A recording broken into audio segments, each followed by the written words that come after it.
Well, Bassem, Piers, it's good to see you. it's good to see you too. Last time, obviously, we did it remotely. Yes. You were here. I was in London, and you complained that it was an unfair situation. You couldn't see me. Your earpiece kept falling out. Yes. So I thought, okay, fair enough. I hear you. I got on a plane. I flew 6,500 miles.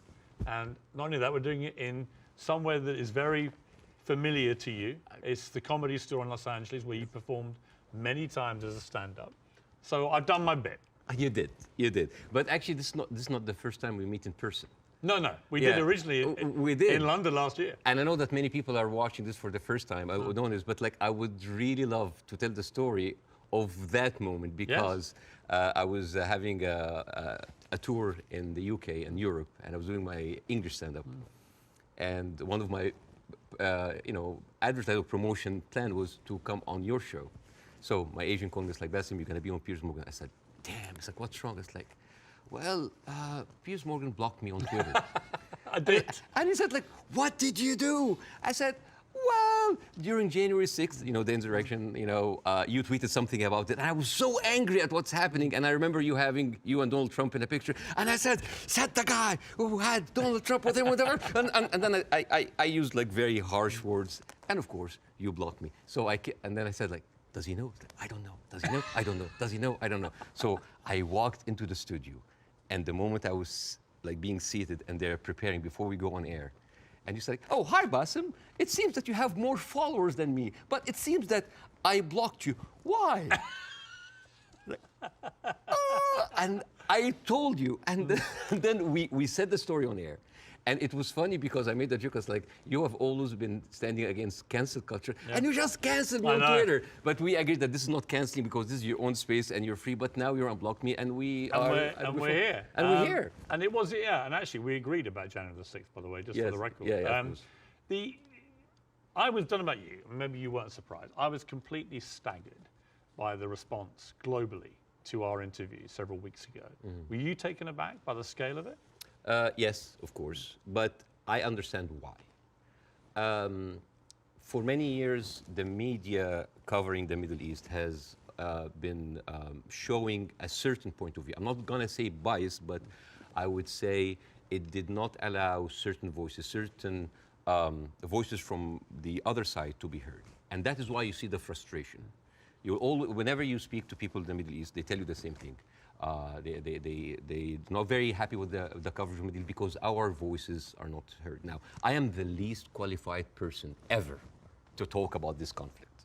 And yet, just because I relate some of the talking points that we say and we hear the whole time, people felt heard. And when people have this feeling, they're happy. They have this response. They say, like, oh my God. For the first time, the West are actually hearing our point of view. Some of the point of view might not go well with other people, but at least we have a conversation. And I think that is the reason why people reacted that way. It's such an incendiary subject matter. I've never seen social media so ablaze with hostility on both sides. Did you actually, as well as enormous praise from the Arab world, did you also get criticized by some parts of the Arab world for not going perhaps hard enough? Oh, you didn't do that, you didn't do that. The thing is, this is like, you're damned if you do, you're damned if you don't. Right. If you don't speak up, why don't you speak up? If you speak up, you didn't speak up enough. If you're done, why are you if you speak up too much, oh, you're taking all the attention on you. And I love that fact because people always who accuse people of being the center of attention, they are actually not very happy that the attention is not on them. This is actually like a rule on social media. But yeah, there was a backlash, but there's also a backlash from the other side, which I mean, here and other comedy clubs, I worked with people from all kinds of different backgrounds, Jewish, Christians, Muslims, Arabs, atheists, all kinds of people. And there are a lot of people who went into my socials like, oh, so you're a terrorist sympathizer now, And I think it is important to have a nuanced, deep, interesting, intelligent conversation. A lot of people waiting for this are kind of like, yeah, Bassem, bury Piers, show him. And this is the problem with the news today. The problem is the news today, it's not about the news anymore. It's about the people giving you the news. So it becomes a show, a circus. Two gladiators in the Colosseum, two pigs fighting in the mud. And this is why people don't get anything out of it. It's a circus. You know, one of the things I heard a lot was, who is this guy? And they weren't talking about me. Sometimes I wonder. Now, obviously, you're very, very well known in the Arab world. You're known as the kind of, they called you the Arab Jon Stewart, and you're well known in America, but you weren't that well known, for example, in the UK. And I think what this interview did, it made a lot of people think, wow, all right, this is incredible. But tell me more about Bassem Youssef. And I did a bit of research into your life, and it is a fascinating journey that you've gone on to get here to Los Angeles. And I think it's worth just taking a little beat here to talk about this, because you began in Cairo as a heart surgeon. I mean, that was your career path. Yes. And you were a heart surgeon. I was a heart surgeon until, I spent 19 years in that career, 7 years in medical school, 12 years as a practicing doctor. And 2011 happened, and the revolution happened, and I had my own show on YouTube. I did like small videos. Well, I'm going to come to this, because I was by coincidence, I had just joined CNN to replace the great Larry King.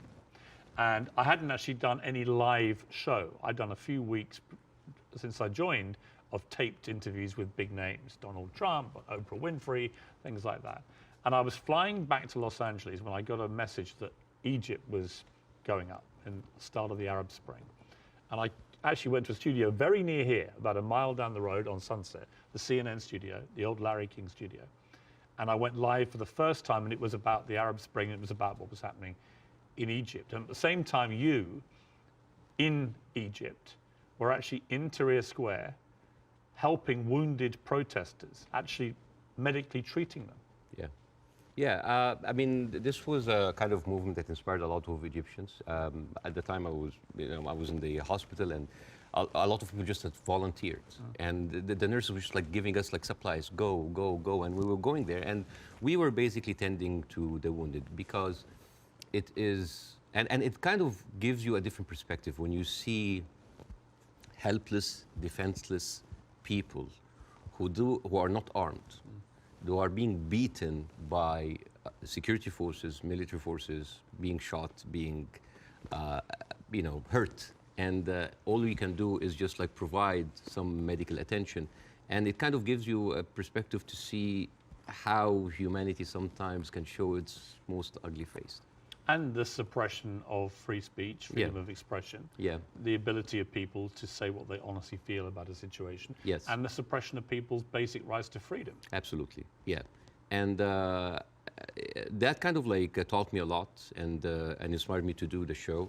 But well, I mean, it's a crazy story, this, and I want to tell it, because you just decide to do 5-minute stuff on YouTube. And you are expecting a few people to watch it. And then literally it just flies, and suddenly you're getting millions of people watching this. And very quickly, one of the big networks comes in, and then you're suddenly doing this stuff for 30 to 40 million people. Like a third of the entire population of Egypt is tuning in to watch it. You're the biggest star of Egyptian television. Oh, please. You were. Don't stop. No, but I mean, what an extraordinary thing, though, for a heart surgeon to go from helping protesters medically in Tahrir Square at the start of the Arab Spring to within a year, you're the biggest star on Egyptian television. It's a crazy thing. It doesn't sound as glamorous as this. It felt horrible. Did it? Why? Oh yeah, overnight fame, this Scary. size, it's toxic. Terrible. It corrupts. It goes into your soul, and it's not good. It's not. I actually didn't enjoy it. And the worst part about it is that like you're trying to do comedy in very controversial climate about very controversial issues. So you'll never satisfy people. And the problem is that people have these expectations. Oh, if you are successful in this, you must be successful at solving this. And when things are not solved, because politics, as you know, very difficult to solve, that expectation, this love turns into hate. And this is one of many reasons that I had to leave, and I came here eventually. Well, let's just take people through what happened, because they probably don't know, a lot of people. So during the presidency of Mohamed Morsi, who was a democratically elected Islamist, you had relative freedom to start, but then the more you went after government propaganda, the more you stood up for the people against the government, then the trouble started. Morsi wanted to shut you up. You eventually get dragged through the courts. I was arrested. I was arrested for one day. It was a warrant for my arrest, and then I turned myself in, and I was interrogated, and it was the funniest interrogation ever. And in my stand-up shows, I talk about that scene. Because the guards were reading the stuff out and laughing, right? Well, the guards were taking selfies with me, which is funny. Right. The exchange between me and the prosecutor, general prosecutor, was extremely funny. I mean, I don't like to victimize myself. I don't like, oh, look at that. I actually like to find humor. But why were you arrested? What was the criteria? Oh, yeah. I think the list was insulting Islam, insulting the president, spreading false rumors, and disrupting the fabric of society. And it was, I think the people in the room didn't know what to do with me because they ended up discussing my jokes. So it turned into a writer's room. And I was kind of like, how do you think we make this funnier? And it was the funniest exchange ever. And after 6 hours, I was let go. And was it scary, though, at the same time, that suddenly the machinery was getting a grip of you? Because it was to get a lot scarier. But was it in that moment when you first got arrested, you thought, I'm being arrested for breaching my freedom of speech, right? For some reason, I just like went with the flow. I went to the interrogation wearing the big hat. I went to the show. It was just, I just wanted this to be a farce because I just like, you're really coming after the comedian. And I just tried to enjoy myself, but deep inside I was dying. Well, you actually, it gets serious enough where you may have died because actually Morsi gets, of course, deposed. In comes General El-Sisi in a coup, a military coup, and he doesn't find satire a laughing matter, particularly when the jokes are about him. You get blocked. They literally block your show from airing. I aired one episode, and it's interesting. This is a very interesting story because the first episode that was aired after the removal of the Muslim Brotherhood, everybody was waiting to see what I will say. Because by that time, all of the Islamic channels that were, I mean, like me and Islamic channel, like it's like they had 5 channels and they were like me and them going like that. They had like 5 channels that have only 1 hour a week. And then they were removed. And then a lot of the other dissident voices were also being shut down. Now, people are waiting. What will Bassem say? And on the day that the show aired, the next day I went out and everybody's like, good, at least somebody is speaking. It was a very controversial episode. Nobody liked it. And yet everybody liked it because people said like, you're supporting the coup. No, you're the Muslim Brotherhood. Everybody accused me of something. All I did in that episode was just being a mirror of what is happening in the street and showing them how ridiculous it is. You didn't take a fixed position. Well, my position, depending on what's your position? What did you intend your position? My position was to show the ridiculousness of how the people now was like, oh, we got rid of Islamic fascism, but we are heading towards another fascism. There was a song that I did that was very controversial. People, and it's very funny. The pro-Muslim Brotherhood thought that this is a disrespect to the people who died, and on the other side, the people said that this is a disrespect to the army. And when you manage to offend everybody, you know you're right. Yes. And then the people in the middle, it's like, oh, you weren't tough enough. And I was told, that's like, why didn't you go after? The ceiling of freedom just went down, and I was just like, it was very difficult. It is very difficult to go against an authority that was very popular at the time. And especially a military authority with a lot of experience of weaponizing these situations. Yeah. You had death threats. People would always choose, most of the time, they would always choose the military form rather than the religious form because they kind of like, at least they are not infringing on my personal freedom. Not yet. But you had threats on your life, didn't you? Oh, all the time. I don't talk about that because like I have been having death threats, like they never stopped since 2011. Never stopped. Have they continued since our last interview? Oh yeah, they never stopped. People threatening to kill you? All the time. Why? For what reason? Oh, for just saying something that they don't like. Oh, because you are against Egypt, you're against Islam, you're against our president, you're against God. It never stops. It never stops. It doesn't bother you? I mean, if you die, you die. You know? If you die, you die. I mean, since when, whatever, like, no bodyguards deflected a bullet. You know, maybe the guy who was with Ronald Reagan. But Yeah. I think it's like whatever. Even like at a certain point, I actually had like private security. And then I told them I can't. I cannot live like that. If that's my destiny, if I die, I'll just die. You end up with your lawyer saying you got to get out of here. You got to get out of Egypt. It's Yeah. getting too dangerous. Yeah. Something bad's going to happen. You're going to Yeah. get arrested again and probably thrown in jail, or someone's going to try and kill you. And you flee to Dubai, and then you end up here in America. Yes. Was that always the plan, to eventually come to America, or was it expediency because of what happened? Well, it's funny that you said that because I visited the United States after the first year of my show. And a doctor that's there, an Egyptian doctor, has been there for a while. I said, listen, Bassem, you are very visible in the media, and I think you can use that to apply for a green card as a special talent. And I did. And I said, like, I have like a huge show in Egypt. It's actually the criteria, because I have the same. Yeah. Is an alien of exceptional ability. Yes. Is what they call you. Yes, we're very, charmingly. Yes, we're very We're exceptionally able aliens. We are, but we're still aliens. Yeah, yeah. I know. It always makes me laugh. Like, you can come here, but you are an alien. You're an alien, but you're exceptional. Yeah. And I just applied for it, and I got it. I got the time 100. That helped bolster from my application. I said, maybe I'm not going to use it. And then when that happens, ooh, the green card came handy. So a lot of people think that I'm here on asylum. I'm not. It was just a strike of luck.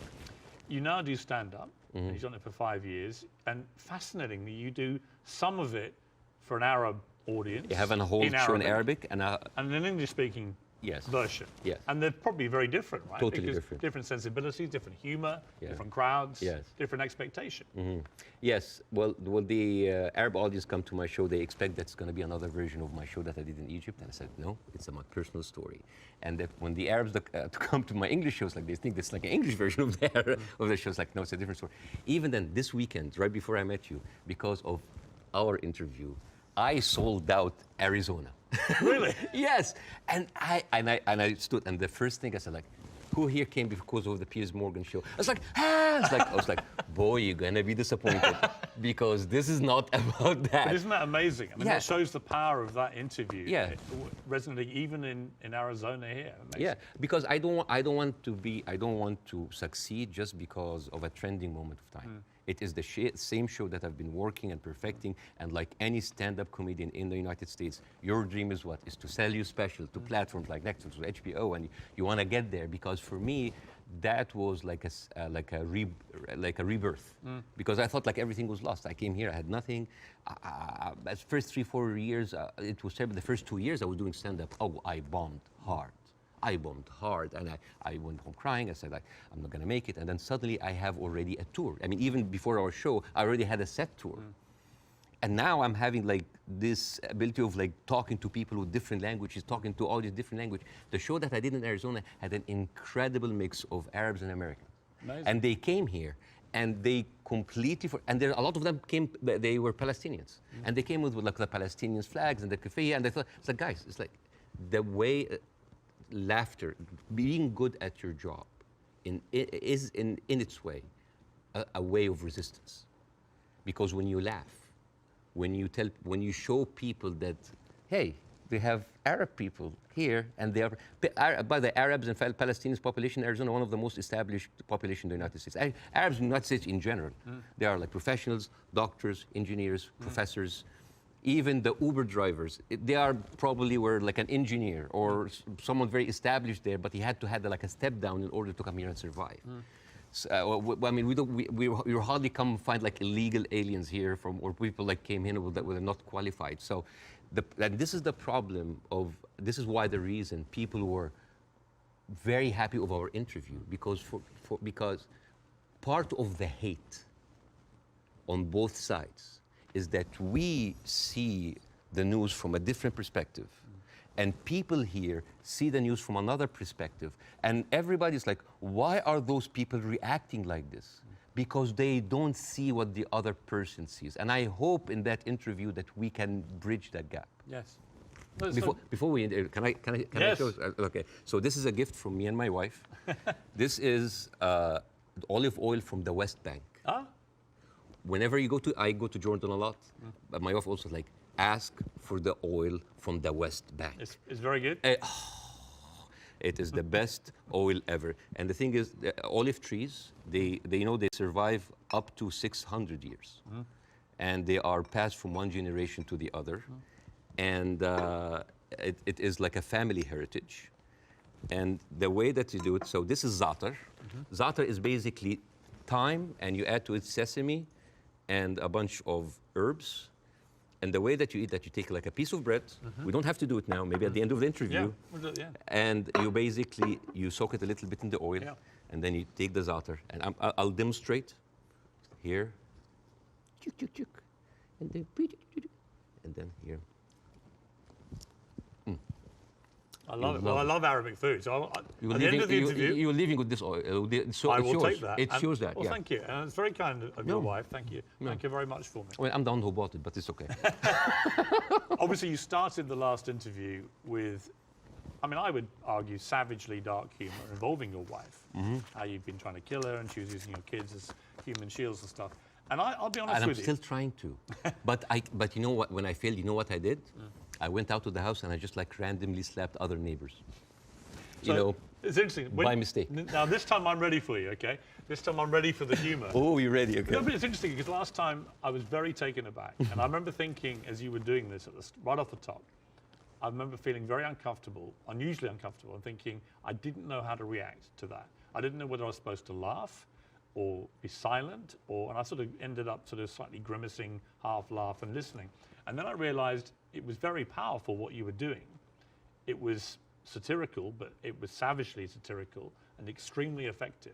And that's why I think the interview did so well. But I'm not going to pretend that I found it easy to listen to it or to react to it, because I didn't. You know why? Because all I did was just take the talking points that's been in the media, not just for after October 7th, all through the conflict. It's always like, we need to kill it. All right. You need to kill 5? No, kill 10. You need to kill some? No, kill all. This is what satire does. You take reality, flip it on its head, exaggerate it, and then you can see how sometimes very uncomfortable and even sometimes stupid that sounds. Because I was just reacting to whatever the media is telling me. It's like, oh yeah, okay, do it. There's no pushback. So suddenly, the person who's proposing the most extreme measures is like, oh, we'll take it. Oh no, that's too much. So that was like a very simple technique. I just took the talking point and just exaggerated. It was devastatingly effective, I think. Yeah. First, before we go any further, how is your wife's family? Because she is half Palestinian. Yeah. Are they okay? They're good. They're good. They are safe for now. Yeah. And as like the last week, there was no internet, as you have. Yes. You know, I saw you tweet at the IDF. It's like, how can they know? You know how many views that tweet's had? Nearly 40 million. Yeah. Me just saying, how are they going to see this message if you've cut the internet off? Yeah. I'm wondering if the IDF's like, why aren't the Palestinians liking my tweet? Because they don't see it. Right. No, but I thought that was a perfectly correct assessment of it. Yeah. But the reaction to that tweet I did was enormous, as everything is in this thing. And I had a lot of people say, finally, Piers, you get it, right? Finally, you get it. And I wanted to say, listen, I'm trying to reach a place where I get this, but it's an incredibly complicated issue for someone who is not Arabic or Jewish to poke their head into. And I've had to cover it as a journalist for a long, long time. I think I said to you before that I was editor of the Daily Mirror in England when we opposed the Iraq War, for example. So, you know, I have taken stands on this thing. On this one, I find, and I'm going to be completely straight with you, I discussed this with Jordan Peterson this week, and he did a pretty incendiary tweet in which he said, give them hell, Netanyahu, enough is enough. And he was actually very self-reflective about that in the interview we did this week, where he later issued a 20-minute video, because he said sometimes a one-line tweet can be unnecessarily inflammatory to people. Much better to take time to explain it. Here's where I've got to with this conflict now. I viewed what happened on October the 7th as an absolutely appalling atrocity, a terror attack of unimaginable horror. And I absolutely think that Israel has a right to defend itself from the people who committed it, Hamas. And I've questioned for the last 3-4 weeks what is a proportionate response? And I have said repeatedly, I don't know the answer. I want people who have a view to have a view about that. And I'll ask you again about where you think we are with this. I also acknowledge that Hamas live amongst civilian population in Gaza. And therefore, if you do what the Israelis are currently doing, which is a ground offensive into Gaza, a lot of civilians are going to get killed. And at what point does that become disproportionate or even illegal? And I don't know the answers to those questions. And I have a moral quandary because my instinct is to say that Israel has no choice but to respond to what happened in a very forceful manner. I understand why they want to eliminate Hamas altogether. I understand that if they feel they can, then perhaps we can move to a two-state solution or peace or whatever it may be, although I don't think Netanyahu will ever be the person to do that. But the moral question for me is, at what point does this become disproportionate? And when you see thousands of children being killed in Gaza, it fills me with utter horror. And then people say, well, do you condemn it? And I find it very easy to condemn Israel turning off the water, Israel turning off the power. I think it's ridiculous that Israel should have that power over millions of people who are not part of their country. I think it's terrible what's happening in the West Bank with the settlers. I think that the stuff there is completely easy to condemn. But can I, hand on heart, condemn Israel trying to destroy Hamas after what they did on October the 7th? That is where I'm struggling to find myself saying I condemn it, because I believe that they are right to try and destroy Hamas. Now, what do you feel about my moral quandary? Well, there's a lot of points, very lot, and I think this will kind of like lay the ground rules for that interview. There is a whole thing about like, is it right to defend itself, the condemnation. First of all, let's start with condemnation. Yes. You want my opinion? Yes. Condemning Hamas or condemning Israel? Yes. Completely useless. Completely useless. Why? I condemn Hamas, you condemn Israel, interview is over. What happened? Nothing. It is just checkpoint, like morality checkpoints. But I've interviewed a lot of pro-Palestinians, for example, some of whom will immediately say, I unreservedly condemn the terror attacks of October the 7th, and then go on to criticize Israel. And I think that's it's a position I can completely respect. Yeah. But I find it much harder to respect a pro-Palestinian guest on my show if they simply resolutely refuse to say that they can condemn the terror attacks. Yes. I find that less worthy of respect. But you see, this is the problem with the news. We go into the circular motion of the same answer. One thing that I have noticed, not just on the coverage of these events, the events before and before and before, every time this starts, people say, we don't know what's happening. It's a very complicated situation. Right. What is happening now? And for me, as a viewer, if a conflict that's been there for 75 years and the media with all this technology has been covering it and we hear the same exact words, we don't know what's happening. It's complicated. It's a very complex. That is a failure of the media apparatus. That is the failure to themselves and for the audience, because why every time this happens, it seems like it is happening from point zero. And I think to help understand that, I will get to the October 7th.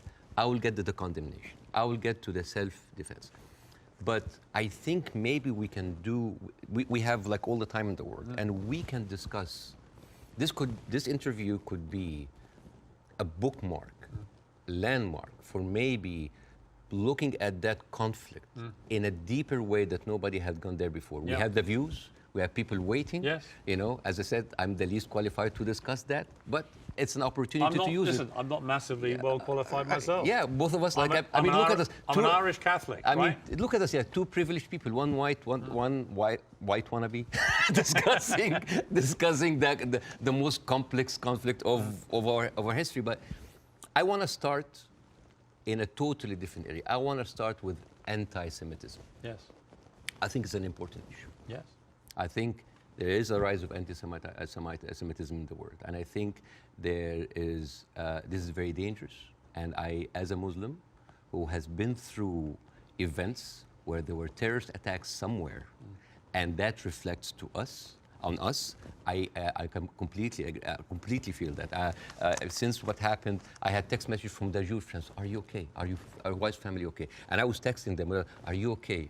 And I think it is very important to agree on the language, because the word anti-Semite has been used and abused, and most of the time not for the good interest of the Jewish people. Because the first 2 days of the coverage, I watched the news, and there was a lot of protest that was led by Jewish Voice for Peace, and they were led by people who opposed the Israeli attack on the civilians.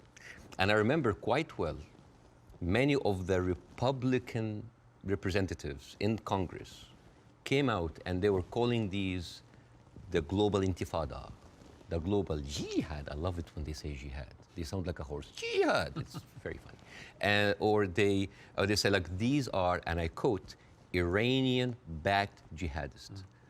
And I said, wait a minute, but most of those people are Jewish. Those people who took over the Capitol, the same people who took over Central Station in New York, which is known as the biggest civil disobedience event in America in the last 2 decades, they were all Jewish. And then I find Nikki Haley saying anti-Zionism equals anti-Semitism. And then I remember, it's like, oh, Jewish people in America are saddened by the fact that they are not citizens of America or citizens of the world, but they are citizens of Israel, and they have to back Israel in whatever they do. And these are not my words. These are the words of Jon Stewart. He went down and he said it's very, very important to divide these two. And what is very, very interesting... Would you compare that, on that specific point, to the way that people try and say all Palestinians are responsible and accountable for what Hamas do? Yes, yeah. In other words, I think you can be very critical of Israeli government and their policies and Benjamin Netanyahu and the politicians, but that doesn't mean that you have to take that criticism to innocent Israelis who may have exactly the same criticism themselves. And this is why it is very important to have these kind of discussions, because the saddest thing that I saw is the people that were in so much support of Israel are anti-Semite themselves. MTG, Marjorie Taylor Greene, you know, she said, like, oh, I send my aides, and they took pictures of the protesters. Basically, she's surveilling protesters.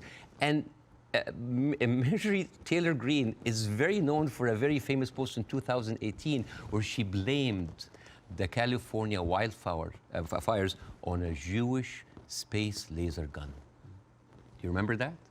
Do you remember that? It's just like, oh, they were burned because Jewish investors, Rothschild and Finstein, anything that ends with Stein, because that's, of course, sounds Jewish, they put a satellite and shooting laser beams to... It's possible. And not just her. You have Steve Skoulas, thank you so much. He is now the Speaker of the House, and he has been invited before for an organization that was funded by David Duke, the founder of the KKK. You have Kevin McCarthy, who is the former minority speaker, leader of the Republican Party in the House, and he accused Jewish billionaires of rigging the midterm. So how come those people are accusing us of anti-Semites? So here's the thing. So let's go to the equation that Nikki Haley put on Twitter. Anti-Zionism equals anti-Semitism. No, it is true. People who hate Jews, they're also anti-Zionists. It is true. And you could be someone who hates Zionists, who don't like Zionism, and you are Semite. You could even be Jewish. And guess what? You could be a Zionist, like those people, supporting Israel, and at the same time you hate the Jews, because the chant, Jews will not replace us, these echoed in Charlottesville. It did not echo in Gaza. I mean, in Gaza they say worse stuff in between the bombing, on their downtime. And these are the same people who are seen with Nick Fuentes, with Stephen Bannon. And you know what's most interesting? Trump had him for dinner at Mar-a-Lago. And all of those people are buddies with Benjamin Netanyahu. So how does this work? How does this work? And you know the people who speak against this, like Jon Stewart, like Bernie Sanders, like Naomi Klein, what do they call these people? What do they call them? Self-hating Jews. And you know what else now they call them? They call them capos. Capos. You know what's capos? Capos, basically these were the Jewish inmate in Auschwitz that were forced by the Nazis to stand as guards on their own inmates. You see how degrading this is. And this is the way to shut down conversation. Anti-Semite, Islamophobe, you hate America, you hate the military, you hate Egypt, war on Christmas. This is how you shut an environment that does not allow disagreement is not an environment made for growth. It's an environment made for control. Let me ask you this. Say, take the student protests in America, at universities. I have no problem instinctively with students protesting. It's actually part of the DNA of being a student, right? But I do have a problem with two things. One, the protests that happened almost immediately after October the 7th, within hours, which were clearly, deeply, deliberately inflammatory and hurtful to Jewish people. Secondly, I have a real problem with the students who were beaming direct pro-Hamas slogans onto buildings on campuses in America. You know, I'm all for free speech, and I really am. The whole show is predicated on that. But not to the point where you see Jewish students barricaded into libraries because a mob is descending on them. There is a distinction to me between people who are obviously overtly, I mean, there was a professor at Cornell University who was literally seen in public shouting how exhilarated he felt by the attacks of October the 7th. He still hasn't been fired, that guy. I think that crosses a line. Do you? Yeah, I do not like this way. I mean, I can understand why, but I don't condone it. I would never, because you have to understand these people, again, I'm not supporting them. I just want to make sure about two things. The reason that I started with anti-Semitism, because I wanted to make sure to clear any confusion that when I speak about Israel, I'm speaking about Israel. Yes. When I'm speaking about Jewish people, I'm speaking about Jewish people. Yes. When I speak with my Zionists, I speak with my Zionists. It was very, because I think it was very powerful that you did that. Yeah, I have to be careful. That's the first thing you did, because I think it's really important. Yeah, but at the same time, when I tell you why does that happen, it doesn't mean that I condone it. There's a difference between explanation and justification. Those people who are exhilarated, the way that they, this is the same reason why people were so happy about the interview. What do they see? They see Israel as a criminal state who is killing their people, and in the same time, they are supported by the international community and America.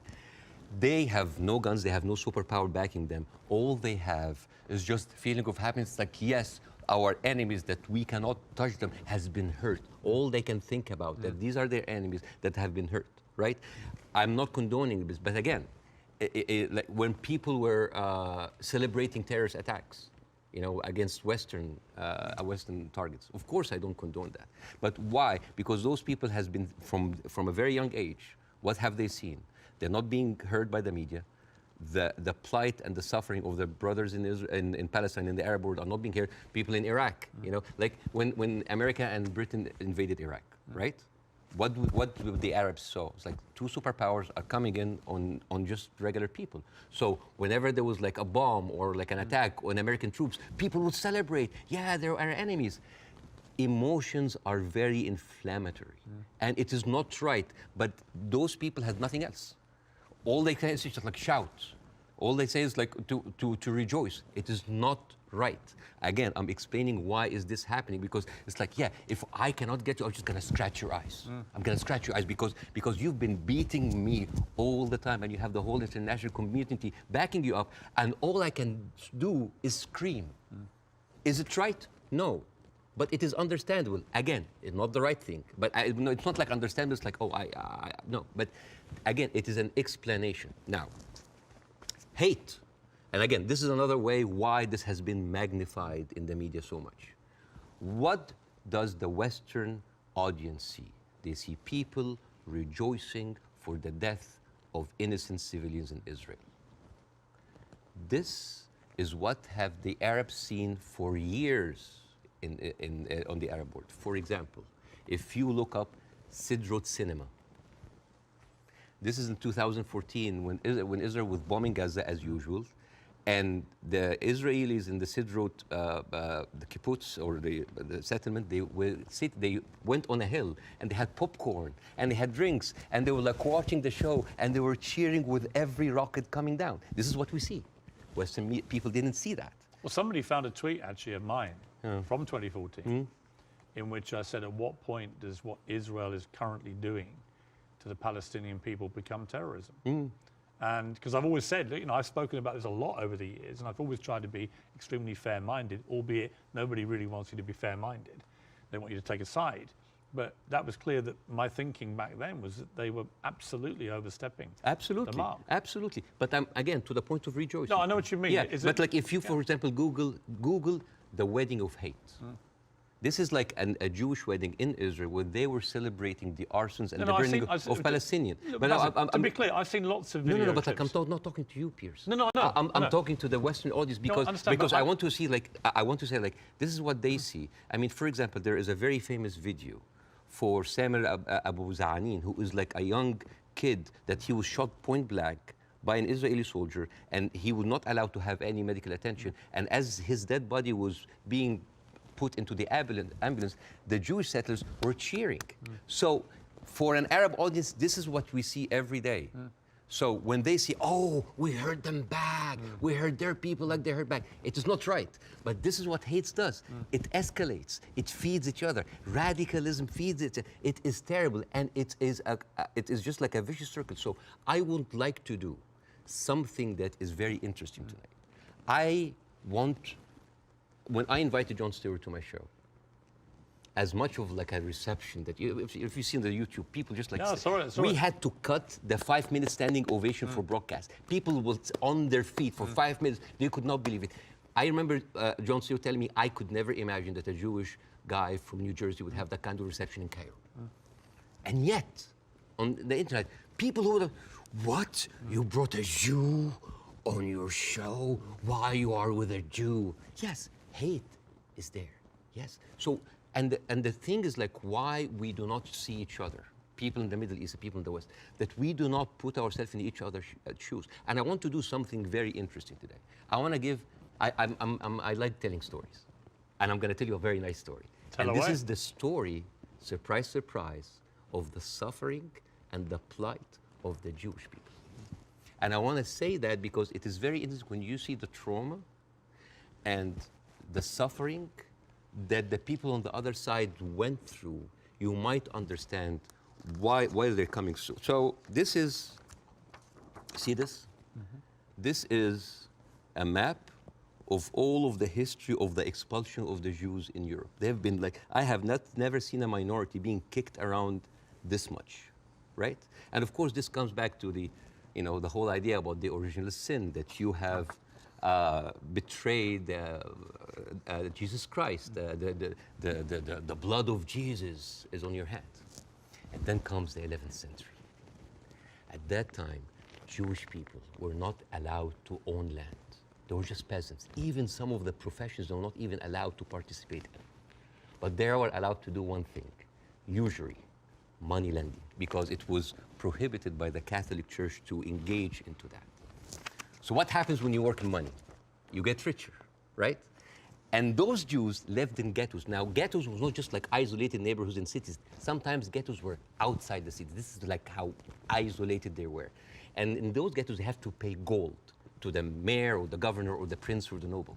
So they would see, you're getting richer. I need more taxes. So they pay tax. What happens when you have a business and they increase your rent? You increase your service, increase the taxes. So what happened? The Christians started to default. And suddenly, the image of the greedy Jew was created. Shylock, merchant of Venice. If it will feed nothing else, it will feed my revenge. You know, like never did I see a creature like, you know,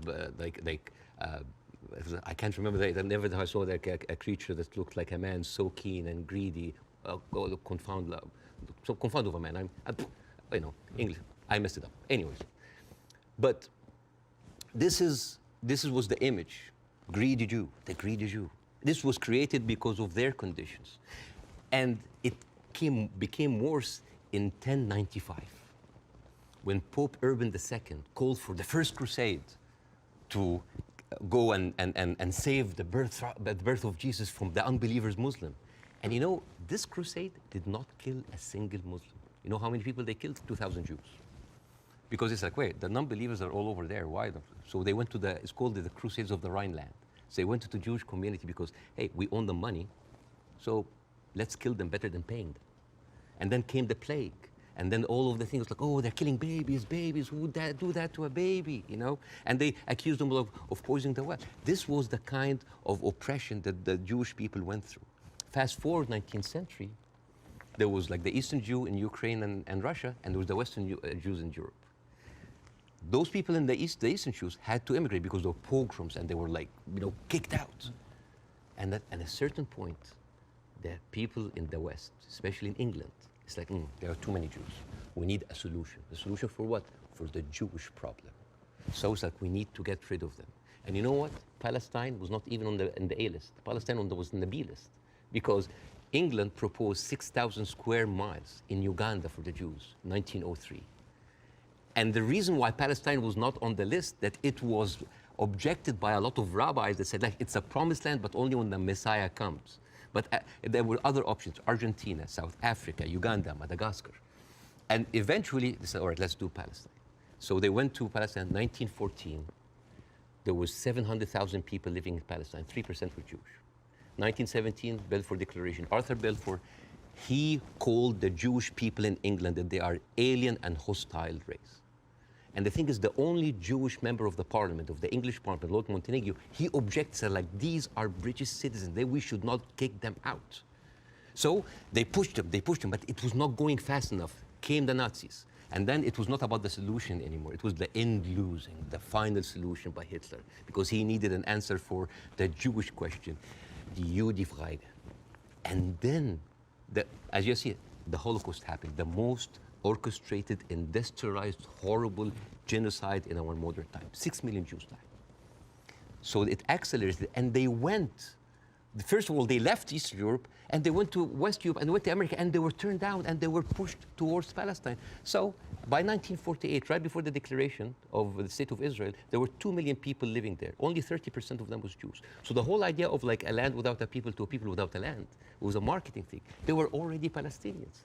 So suddenly, from our perspective, the Jewish problem is not a Jewish problem, is not a Middle Eastern problem, is not an Arab problem, it is a European problem. It was pushed on us together with the guilt because now we are the anti-Semite. Now we are the Jewish hater. And not just that, they took land. So people look at this like, why are we even, we had a lot of refugees coming in. And during that, there was a lot of, as you know, Zionist militia, the Aragon, the Haganah, all of these people were killing Palestinians. The famous massacre of Deir Yassin. You're talking about the atrocities of October 7th, it's horrible. But in the Arab mind, there is Deir Yassin, where there is an incredible movie called Tantoura, Tantoura, where the Israeli members of those militias, they talk about the atrocities that they did, including opening up the pregnant women's bellies and having bets if the boy inside is a boy or a girl. It is one of the most horrific, and they talk about it, some talk about with regret, and some talk about with pleasure. We did that, right? So you have even King David. I think your Prime Minister, Mr. Sunak, was there. And if I was British, I would question this. Because as you know, King David was bombed by the Aragon militias. 91 British soldiers died. I don't know, if I was British, how come my Prime Minister would have the nerve to stay in that hotel? I mean, you know, the ghost of the 91 British soldiers, that must be haunting for them. So you see? So when you see all of that, and you see that suddenly, overnight, 1948, there were 1.5 million Palestinians, half of them, 3/4 of them were overnight pushed into refugees. Yeah. And this is why it's called the Nakba, the catastrophe. So now we have all of this building up into the minds. And suddenly this was like a conflict, a hate, a problem that we didn't have to do anything with. This was basically pushed on us by the Europeans. You see? So this is why it is important to say that. And I'm not saying that just like, oh, let's wipe out the State of Israel, let's like push them in the sea. No, but it's important when you talk about the conflict, that you talk about the root causes, right? No, there was like a vibrant Palestinian culture happening over there. And right now they are erasing this culture. Suddenly I'm thinking of like Israeli feta cheese, Israeli hummus. Oh, that's an insult. Israeli hummus, come on. I mean, take the land, but leave the hummus, man. I mean, come on. I mean, that's not fair. You are someone who's always spoken against culture, cancel culture. Right now, a whole culture is cancelled. Let me ask you this. Jonathan Friedland is a top Jewish journalist for the Guardian newspaper. He wrote a very interesting column last week in which he said, at the root of all this, you could argue you have two sets of people with just cause, and they believe passionately in their just cause. And he was sort of advising people not to take sides unless you really understand the history. Would you agree with that? Would you agree that both sides have legitimate just cause? Not with the methodology that's taken place, and you've given an extremely detailed analysis of the build-up to what happened in 48. To me, it's pretty clear 700, 800,000 Palestinians were displaced from their overnight homes, and it should never have happened. And that has been absolutely, I think, the root cause for so much resentment. But can you, at the heart of this debate, agree with Jonathan that you could argue there's just cause on both sides? There is a cause on both sides, but I'm walking on a tightrope here because I'm not a Palestinian. Yeah. But from the Palestinian point of view, there's a lot of people. I mean, there are 2.2 million people living in Gaza. There are 3.5 million people living in the West Bank. There is 350,000 people living in East Jerusalem, and there is like 6 or 7 million people living outside. Those people, the Palestinians that were pushed out, they do not have the right to go back. Right now, if you meet Palestinians, you'll see them wearing a necklace with a key. That key is their house that they were kicked out from in Yafa and Haifa. You know, like my wife's family comes from Ramla, which is 50 miles from Gaza. And according to the law, those people have absolutely no right to go back. Even if you are a Palestinian with an American passport, they give you hell in order to go in. And yet, a Jewish person born anywhere in the world, born in Poland, born in Ukraine, no question asked, he can jump on a plane, land in Israel, and get the Israeli citizen and take a house that most probably belonged to a Palestinian.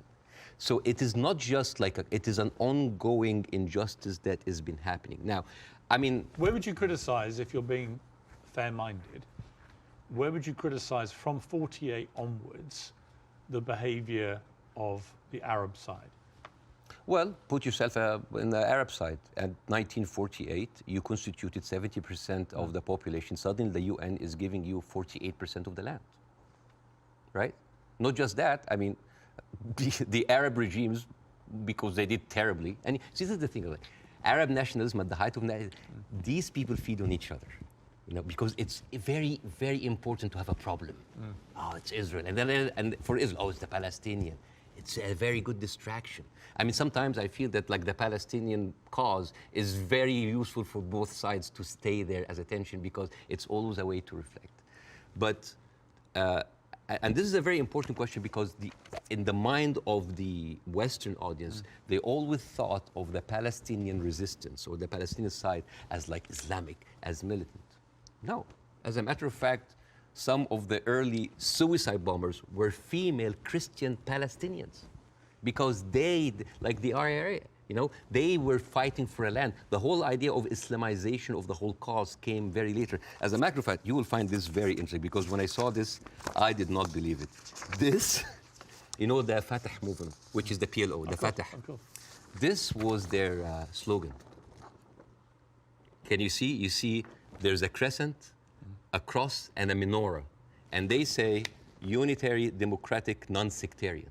So basically in the 1960s, Fatah were basically marijuana-smoking tree-hugger hippies. And yet that didn't work, right? And the thing is, I always hear that like Arabs were giving so many chances for peace. That is not true. As a matter of fact, all along history, Israel didn't give an inch of land by peace. 1973 war, they gave back Sinai because Egypt like initiated the war. 2006, they went out of south of Lebanon because of the resistance they have. Even the disengagement of Gaza, they didn't do it out of the goodness of their heart because they had too much casualties. And even the Oslo Accords, the peace treaty, the one that Isaac Rabin and got the Nobel Prize for, they did it because of the Intifada. So what is the message that Israel is giving to the Arabs? I will never give you anything with peaceful resolution. You will always have to fight for it. Do you not think that, for example, I mean, Bill Clinton feels this very strongly, that there was a great deal to be done, and Arafat, just in the end, having indicated the whole time that if we got to this place, there would be a deal, just walked away. That was the closest that everybody came. And but actually, I mean, could Clinton have done any more than he tried to do then? I am not, again, that's why it's very important to have people who are much more qualified than me to talk about this. But two things I can say about that. Number one, the whole thing about the Oslo Accord, there was a video for Netanyahu who was talking to the settlement offer in 2001, and he was bragging about sabotaging. He was talking to us like, I sabotage it, like there was going to be no peace. Yeah, you've seen that, right? Yeah. And in that video, if you remember, when he was saying like you have to hit them hard, 2001, no Hamas at the time. They were talking about the Palestinian Authority. We have to hit them, we have to kill them, we have to make them feel the pain. And then one of them says like Bibi, but wouldn't America kind of just like, so what? The American public is easily manipulated. 80% are with us. It is absurd. And as a new American, where I can have the privilege of being retrospectively angry, I said like, this guy is mocking the government and the people who have been with him all the time. It's like, oh, they can be easily manipulated. They can do it. And even, by the way, even Isaac Rabin, the one who actually did the peace accord, he was known famously, say, the way to actually beat those children is to break their bones, called the broken bones policy. They will like get those kids and break their bones on the pavement. So this has, the whole idea about like Israel wanted peace and Arabs wanted to fight is a very, very bad representation. I actually think as it's gone on, the genuine will on both sides for peace has not existed. No.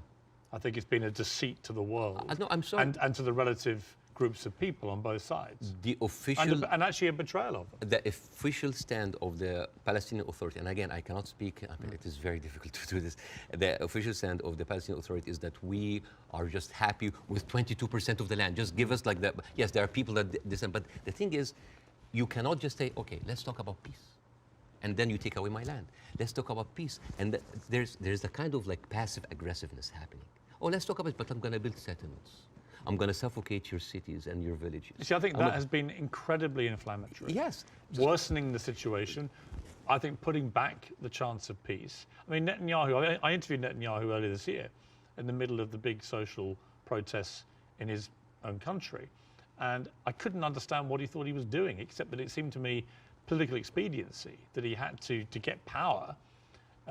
You know, again, he had put a bunch of right-wing headbangers into his cabinet who have incredibly bad records, speak in an incredibly incendiary way about Palestinians, for example. And that he did this for power. And then he launched, because they were pushing him to do it, a ridiculous assault on the integrity of the Supreme Court, the independence of the Supreme Court. And many Israelis rose up. So Netanyahu has become, to me, a big problem. Right? And the people, all the polling shows that. Israeli people are very unhappy with Netanyahu. I don't think he's ever going to actually want to forge peace. And in fact, I think he was instrumental with Hamas in wanting to keep them in power, because he felt that that would create the split with the Palestinians, with two political groups, and that would be good for Israel. And it was leaked in a Likud conference in 2019 that he was bragging about giving Hamas money because this is a way that we can keep Palestinians divided, and yet so we will never have one. So this is a guy who was. But look, we can agree about Netanyahu, I think. No, right? But not just Netanyahu. There's a book. And I would say most of his cabinet. There's a book called The Fear of Peace. It's by Moshe Zimmerman. And he's an Israeli historian, and he said, like, the average Israeli citizen does not have a vision of peace. Because for 70 years, this is a country that has been, the war has been going on for, they have been expanding because of war, the military is taking over. So the whole idea of peace is not even there. It's not just Netanyahu. Like you have, I remember you have interviewed Naftali Bennett. Yes. And I think you tweeted that like that was like a very kind of reasonable take. Yeah. I don't think I said reasonable. No. Yeah. But like this Naftali, he went after Queen Rania, and he called up shame on Queen Rania. No, I didn't say reasonable. I just said this. I did a fire emoji. Yeah. I just said what he was saying. Yeah. I mean, I was going to ask you about Queen Rania, and let's ask about since you've raised it, because Queen Rania accused the West of a glaring double standard. She said, "This is the first time in modern history there's such human suffering, and the world is not even calling for a ceasefire. So the silence is deafening, And to many in our region, it makes the Western world complicit. Now, other people said, well, okay, if you feel that strongly, why aren't you taking in any Palestinians? Why is Egypt not taking Palestinians? Why does the Arab world want to constantly attack Israel without actually offering any place to go for the Palestinians? And what do you say to that? That is exactly what Israel wants. And that is exactly what might actually starts Third War III. This is the war solution. These are Palestinians. These are their lands. And then suddenly take them. Why? So they've been basically kicked around from their homes. And now another country should take them? You see what will happen? Imagine this. Now, and because Israeli official has been talking openly about this. It's like, why don't they just go in Sinai? Why they go? You know what would happen? Those people are going to be pushed in Sinai. And with any population, 2 million people, they are living in refugee camp. What do you think will happen? Unrest, chaos. And then after a few years, the Western media will come with their cameras like, oh, look at those Arabs. Oh, they're killing each other. Oh, Israel is good that they got rid of them. And then they will go to the West Bank. And so those 3.5 million people push into Jordan. The whole idea, why does Jordan take them? Why does Egypt take them? The same question. Europe has 44 countries. Why don't they take Israel? America has 50 states. Why don't they give them Florida? I mean, we seem to complain about Florida the whole time. Why don't they just like give Israel? The whole idea was like, oh, you're Arabs, you're all the same. No, no, no. Because what will happen then? So Israel will move into Jordan? That's like, oh, Saudi, why don't you take the Jordanian? So this is not a solution. This is not a solution. Bassem, I hear you. I'm not taking a position either way. Let me ask you directly. But I want to say something about what Queen Radia said. Okay. The whole idea about like the West. Yeah. I think that in 3 weeks, Israel morally corrupted the West like no other. I think the West will have a lot of time to recover because for years, the West has been telling us, oh, look, we're liberal. We're all about human rights. All are equal. Adopt our values. And then suddenly, well, you don't want to even to cease. We don't want to even tell Israel to stop. And suddenly we woke up and we found McDonald's are giving free meals to the Israeli because like nothing will make you feel better after killing a bunch of Palestinian kids than a Happy Meal. So let me ask you this. They have a toy. So this brings me to Hamas, okay? So what Israel will say, because they say it to me every time they come on the program, whoever from Ehud Barak to Naftali Bennett, whoever it may be, they say, look, we suffered such a catastrophic terror attack on October the 7th that we have decided we are going to get rid of Hamas. There are 40,000 or so Hamas terrorists in their eyes who need to be got rid of. And I do believe they're terrorists. Only terrorists can commit the kind of act of terrorism we saw. So can we, on that point, can we agree on that? Do you believe Hamas is a terror group? It is classified by America as I'm not a big fan of Hamas, and they are a militant group. That does like stuff that... Are they terrorists, do you think? Yeah. Cool. Okay. So we agree on this. So you have 40,000 of them living in Gaza amongst the civilian population. If Israel has decided to eliminate a terror group, Hamas, as the world did with ISIS, for example, and I think there are a lot of parallels given the way they behaved on October the 7th to ISIS, how do you do it? How do you do it if you don't do it the way Israel is currently trying to do it? Exactly not the way that Israel does it, because if you have one of the most advanced military powers in the world, and it takes you 3 weeks, 9,000 Palestinian civilian death, 21,000 injured. As we are talking right now, Israel just bombed Jabalia, which is a known refugee camp. This is not self-defense. You know, like one of the most questions, like, does Israel have the right to defend itself? This is a no-value question. This is a no-value question. Well, I would ask a different point. I would say, not only do they have a right to defend themselves, which every country would after a terror attack, right? But they actually have a duty and responsibility to their population to try and stop that happening again to them. They've been doing... And I do understand, and I agree with that. Yeah, but here's the thing. If it takes you all of that time, all of these civilians, to take out a few hundred guerrilla fighters... We don't know how many of the people... A few thousand. We don't know. It doesn't matter. Yeah, but Bassem, you don't know and I don't know. We don't know, but right? like... We don't even know if the casualty numbers are correct because they're all coming from Hamas. And we should believe Israel? No, not necessarily, no. No, I don't believe either side. But here's my problem with But Israel. here's my point. I don't think we should assume that we know these statistics are correct. I don't think we should assume we know exactly how many children are being killed. We do know a lot have been killed, so the moral argument remains the same. But we don't know how many Hamas terrorists have been killed in the last 3 weeks. We just don't know, do we? So basically, we're dealing with a very incompetent military force that has been sucking America dry for years, and then they cannot do the job. But how else do they get rid of Hamas? Not like that. How do they do it? I don't know, but not like that, because they've been trying. But you've got to have another. They have. First of all, I'm not a military expert. Second of all, they've been trying the same thing for years. They go in. This is not an eye for an eye anymore. This is an eye, a limb, a life, a house, a neighborhood, a whole population for an eye. But they don't see. I mean, your friend Ben Shapiro, that you particularly despise.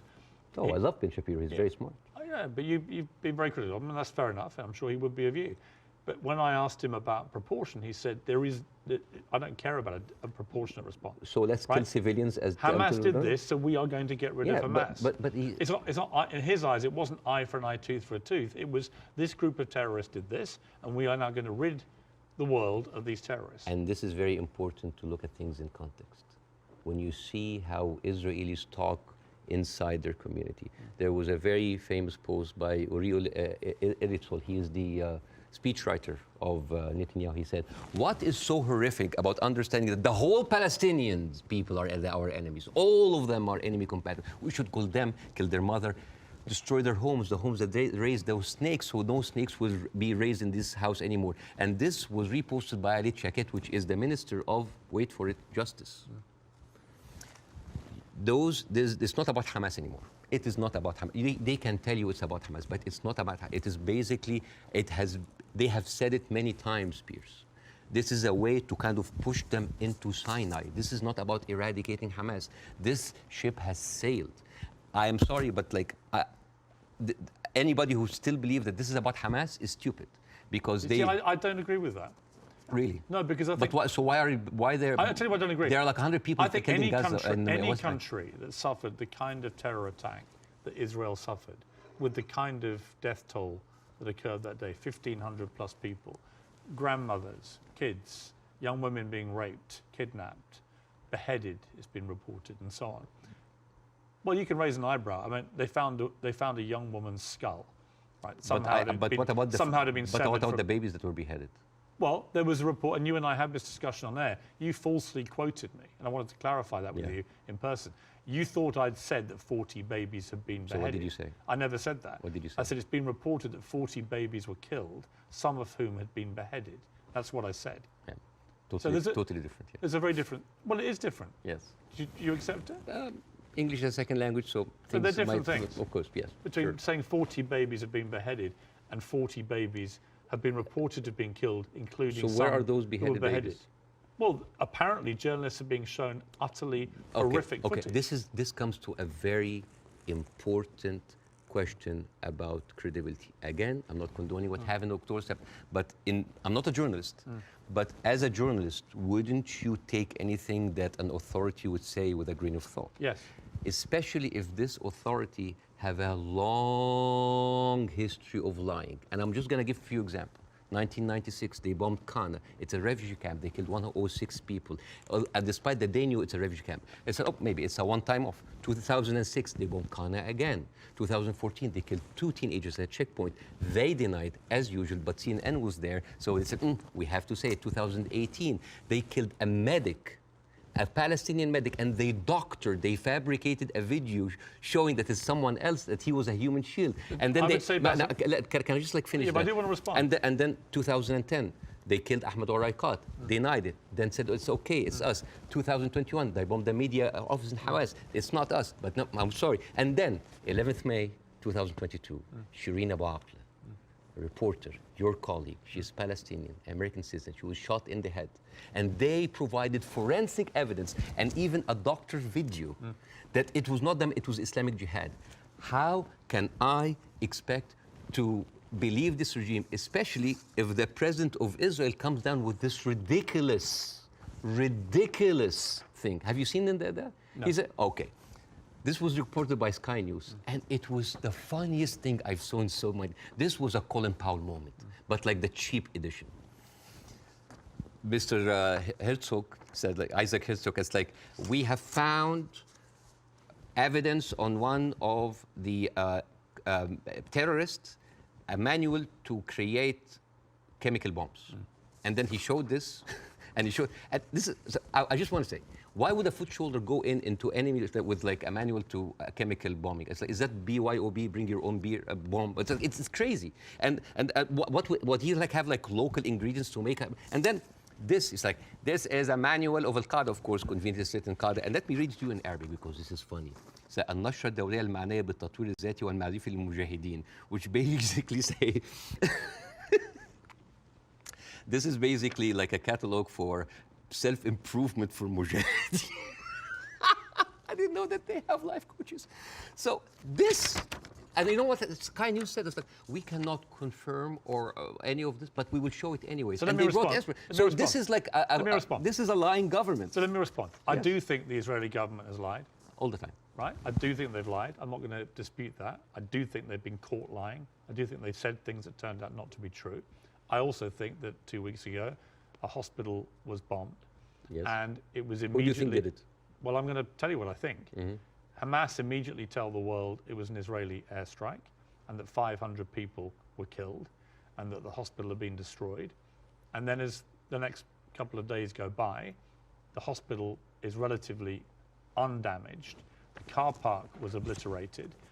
Many fewer people than 500 were killed. How many people died? We don't know, because actually we're reliant on the Palestinian Health Authority, which is Hamas in Gaza, for the figures. So we don't know the number, but a lot fewer people died, it would appear, than the Like 500. 100?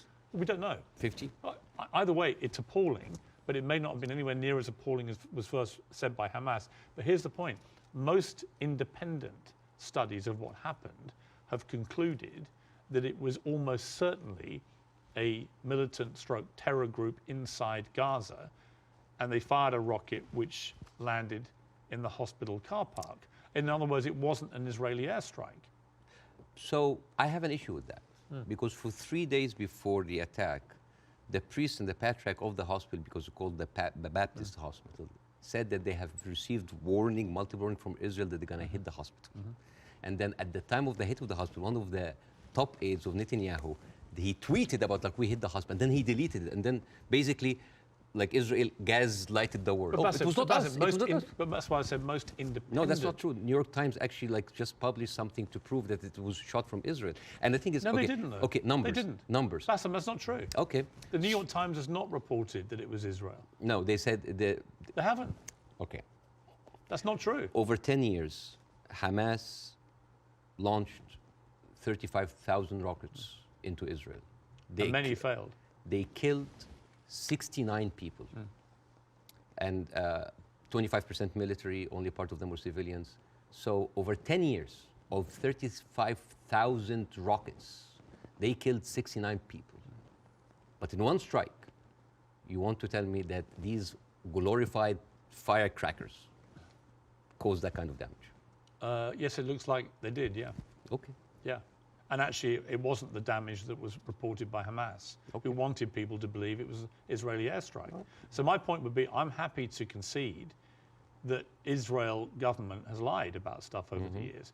But I'm absolutely certain as well that Hamas lie all the time. Why are we holding a militant... I believe, from all I've read, I believe they lied about the hospital. Why are we holding the militant terrorist group to the same standards as the best and only democracy in the Middle East? They happen to be the ruling party in Gaza. So they're not just a terror group, they are a political group as well, a political party.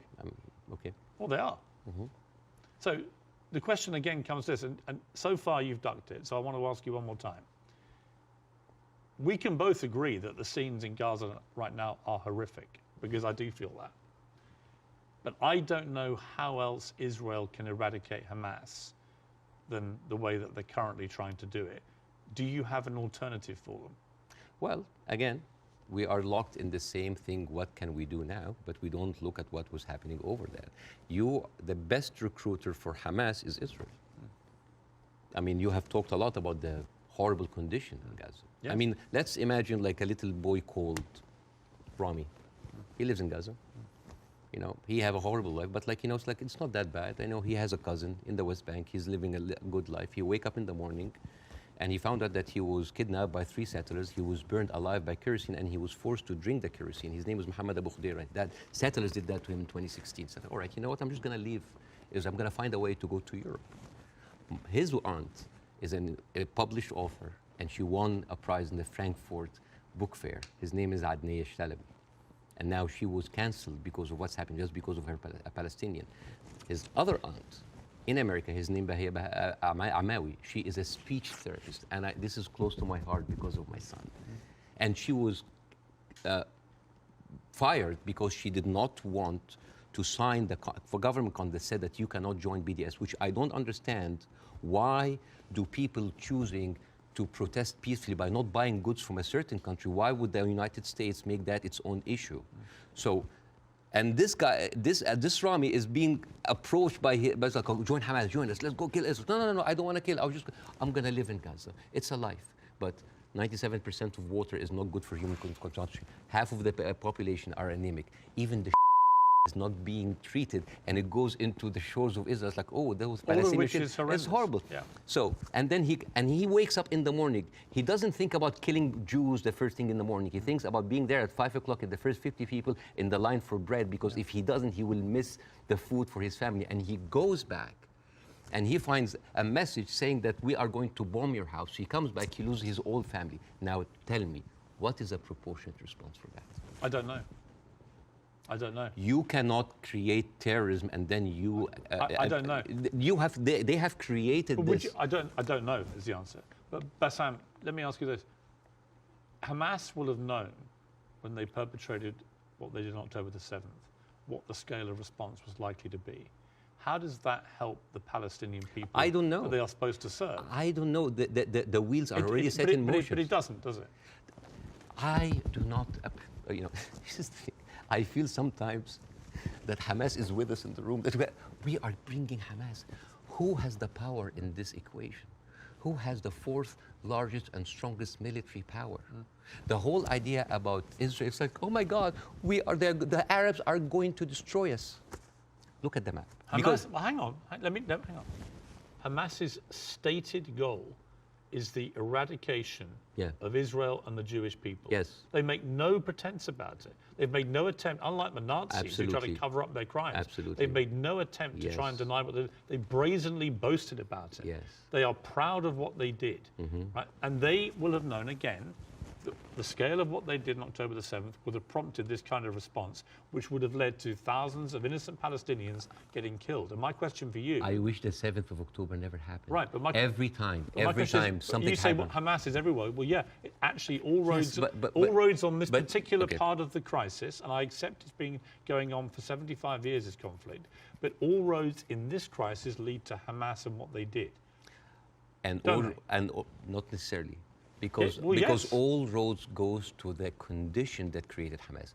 If the Jewish people were expelled from Europe and went to Argentina or South Africa and Uganda and went in and took the land, you would have Hamas in all of these places. You and I can agree that the conditions Palestinian people have had to endure in Gaza for a very long time are completely unacceptable.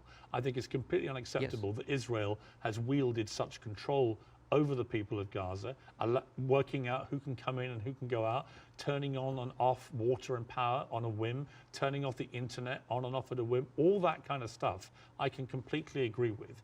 But given that I think we agree Hamas are a terror group. Okay, let's say... Let me finish my question. Given that we agree that Hamas is a terror organization who have a publicly stated position of annihilating not just Israel, but Jewish people, and as we saw on October the 7th, they mean it. If you are Israel, what do you do to get rid of those people who have shown the world that's exactly what they will actually do if they get the chance? You know what I would do? I would give the Palestinians what they deserve. Terrorism is a virus. Yes? It's a virus. I agree. If a patient with a flu came to you and you're a doctor, how can you treat that patient? How do you treat it? As a doctor, how do you do? Well, you're the doctor. You give them nutrition, fluids, and rest. So the immunity of the body gets rid of the virus on its own. If I receive that patient with the flu, and I took a sledgehammer. It's like, why are you not getting better? Do you think that patient will get better? No. You are weakening him. You are making him worse. Israel did not just like weaken the body of Palestinians, making them unable to get rid of hate and radicalism. They have openly bolstered about helping and giving money to the same terrorist organization. So, I agree. I think Netanyahu is complicit in keeping Hamas in power because it suited him politically. yes, And I think you can't get away from that. yes. There's no question of that. But there's also no question that the Israeli government, led currently by him, has to stop Hamas from perpetrating another terror attack. And again, it comes down to this question.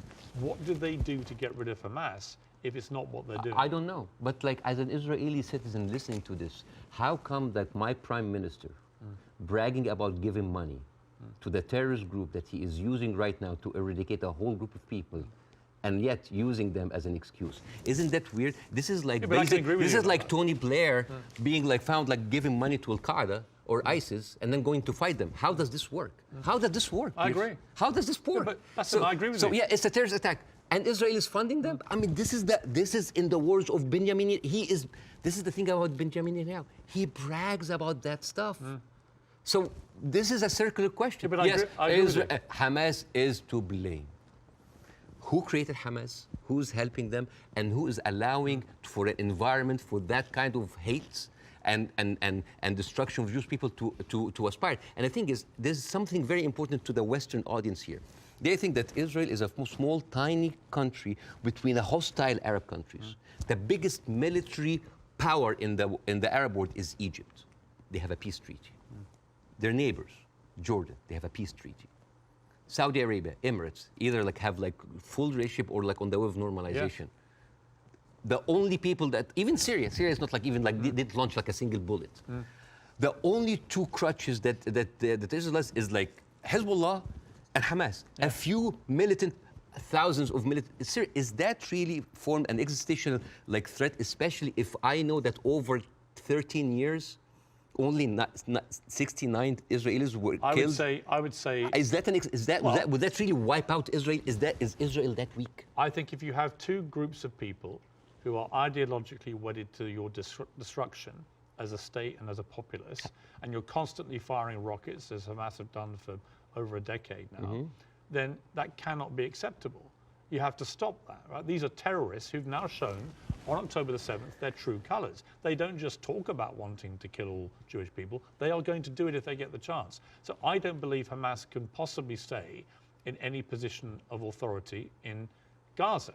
I think that would be ruinous for not just the people of Gaza, but also for Israelis. So if you're going to get rid of them, which many people think on both sides is inevitable and should happen as a consequence of what they did, the big question is, how do you do that? And I don't know any other way other than the way Israel is currently doing. Hence my personal moral quandary about this. So if a terrorist takes over the Empire State, instead of taking him out, we bomb the whole Empire State? Well, that's the question, isn't it? Proportion. That is not even a question. Well, that was not even a question because that would be ridiculous. You talk about the normalization of the region. I mean, the theory that I most buy into, supported by recent, I think, Wall Street Journal reporting that hundreds of Hamas terrorists had gone to Iran for training before this attack. Okay. It had obviously been very carefully organized, and so that is, I think, highly likely. But if you're Iran and you're looking at all this normalization and you're looking at Saudi Arabia being next, this is your worst nightmare. So a perfect time to commit an atrocity like this through your proxy of Hamas. Again, I'm not a political expert to know what is the background, but let me tell you. It's a likely theory. Is Hamas justified? Is all of the horrible conditions that Palestinians are living in, is that a justification for Hamas doing what they did in October 7th? Good. Do you think so? Of course not. Right. So we're agreed. No, of course. So let me ask you the question a different way. There is no justification what Israel is doing now. No Hamas, no terrorist attack justifies this. Well, because you have been there. No, but that's you have been there. You have stood against the Iraq war. Yes. And that is too much. Yeah, but here's the you difference. are killing a whole population. No, here's the difference. I didn't stand against them for that reason. I stood against the Iraq war because I did not believe we had seen evidence that Saddam Hussein had weapons of mass destruction. So we were fighting a war against a country, and a despotic leader, which had nothing to do with 9/11, as they were trying to claim. It was actually a lie perpetrated on the world, and the consequences were disastrous. 1 million people died. I mean, over 150 British troops died. My brother served in Iraq and could have been one of them.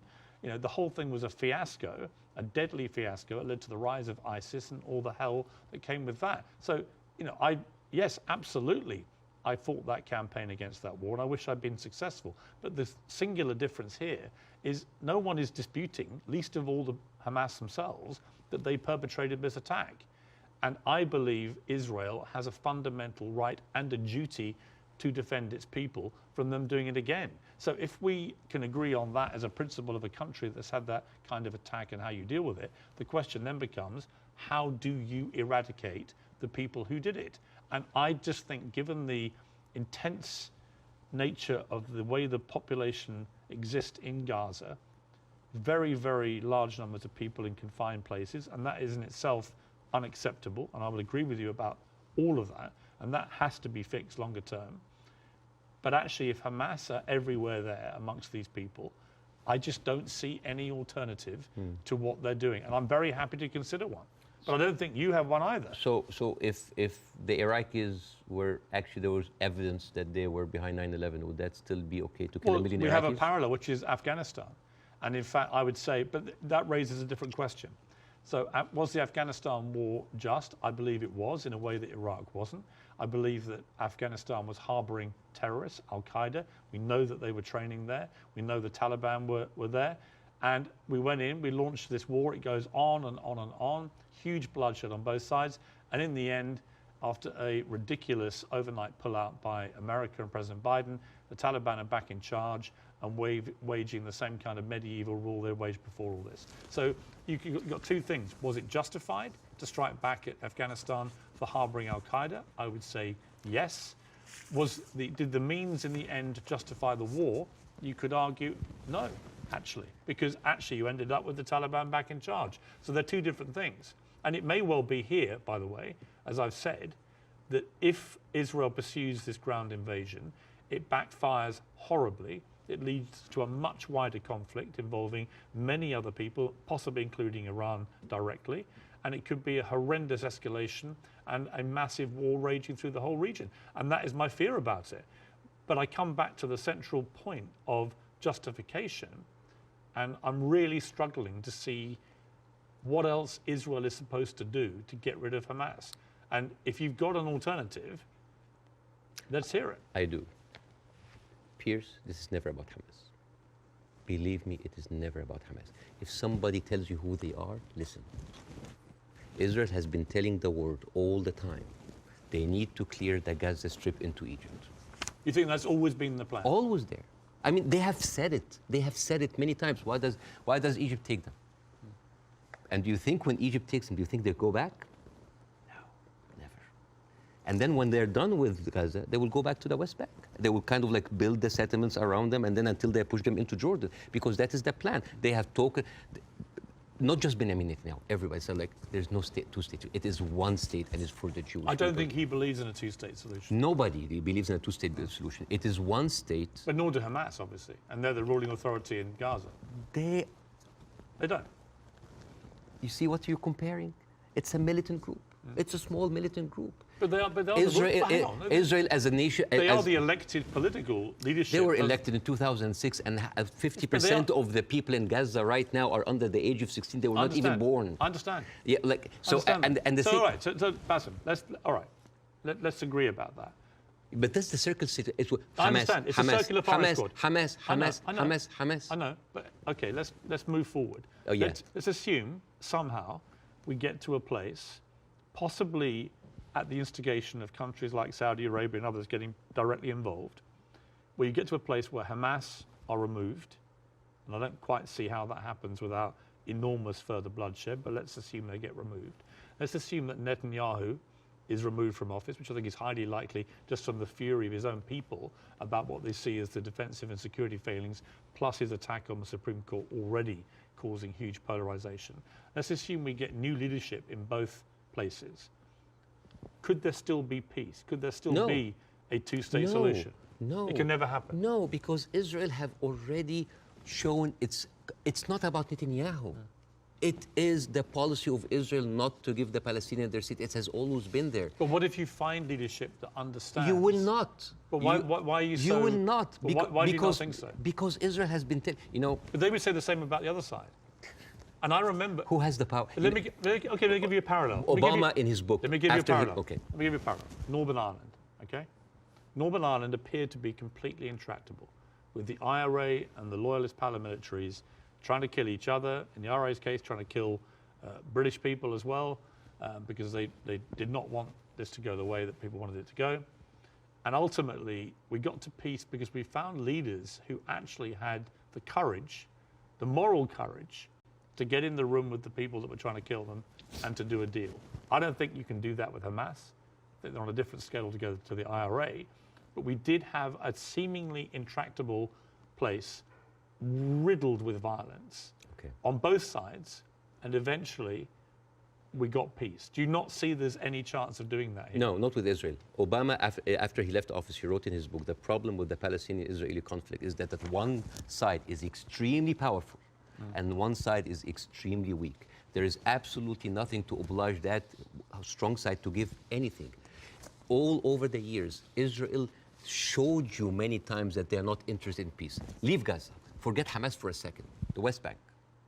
What have they been doing in the West Bank? The illegal settlements did not stop a single day. No, they no. Are and it's completely wrong. Yeah, but the thing is, it's wrong. I agree with you. But you see what they're doing in the West Bank right now? They are creating little Gazas. They are creating little Gazas. Yeah. And until they are like squeeze them. It's completely wrong. There is a hilarious documentary called The Wanted 18. It is like an Israeli-Palestinian co-production. And it tells about the incredible story about the residents of Beit Sahur. It's a Palestinian town next to the Nazareth. And they said they don't want to depend on the milk coming from the kibbutz. So they bought 18 cows. 18 cows. And they didn't know how to milk the cows or have a cow farm. So they were like engineers and doctors. So they sent people to kind of like to learn how to do the farm. So they bought the cows and they started to produce milk and they started to sell the milk to the villages.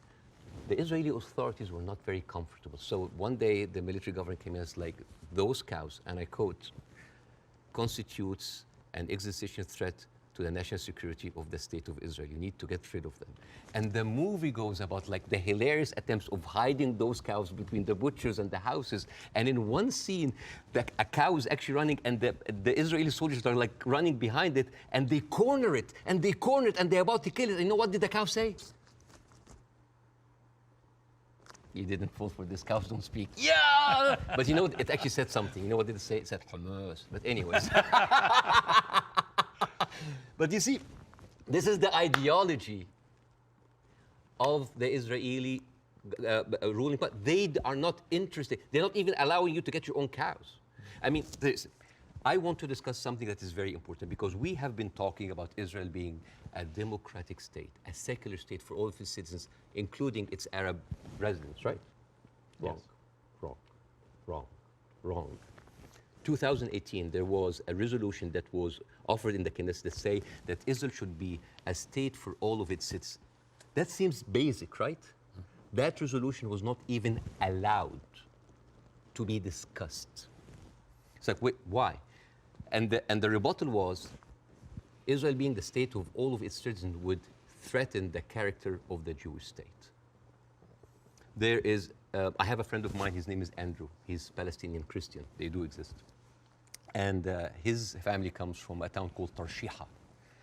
As many Palestinian towns, these were like, you know, had another Israeli town called Kafar Vradim. It is a left-leaning town. They voted against Netanyahu by 70%. And they announced an auction to sell houses. And then they noticed that most of the applicants were Palestinians. They canceled the auction. Why? Because in each Jewish town, there is something called admission committee that can decide who can live in this town. Sounds like Jim Crow for me.